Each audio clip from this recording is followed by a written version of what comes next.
اور رہی بات اولیاء کاملین کے مزارات پر جا کر دعا کرنا، یہ قرآن سے ہم اخذ کرتے ہیں کہ سیدنا زکریا علیہ السلام، زکریا علیہ السلام اللہ کے نبی ہیں، پتہ ہے بیت المقدس کے امام، قرآن میں ہے 3 پارے میں سورہ آل عمران، آپ پڑھ کر کے دیکھنا، ان کو اولاد نہیں تھی، 90 سال کی قریب عمر ہو گئی تھی۔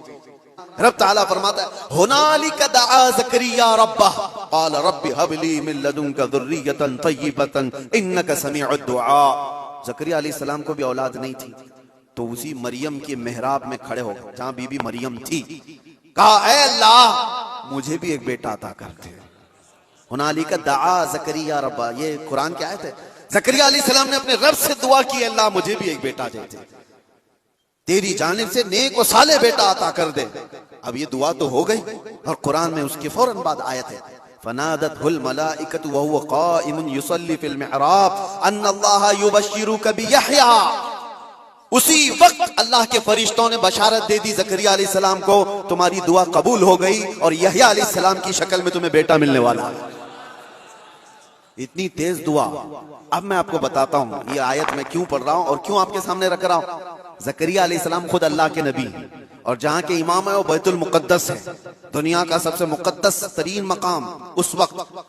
بیت المقدس میں حضرت زکریا علیہ السلام جہاں عبادت کرتے تھے وہیں پہ دعا بھی تو کر سکتے تھے، وہیں پر دعا کر سکتے تھے، لیکن قرآن یہ کہتا ہے وہ محراب مریم میں آ کر کے دعا کر رہے ہیں۔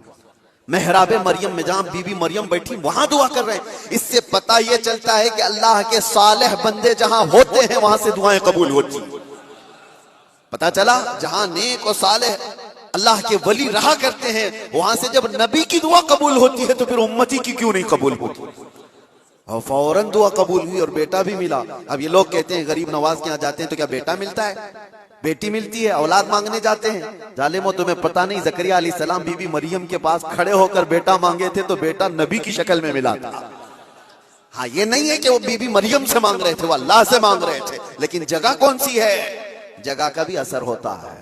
بلا تمثیل میں آپ سے کہہ رہا ہوں کہ ہم پتہ نہیں کیسے کیسے گناہوں میں مبتلا ہیں، یہاں سے نکل کر کے ہم ان پاک ستھری جگہوں میں جاتے ہیں جہاں اللہ کے ولی آرام فرما، اور اس جگہ پر کھڑے ہو کر ہم اللہ ہی سے دعا کرتے ہیں، اور پاکیزہ مقام کی برکت سے اللہ دعائیں قبول کرتا ہے۔ یہ سنیوں کا عقیدہ میں بتا رہا ہوں۔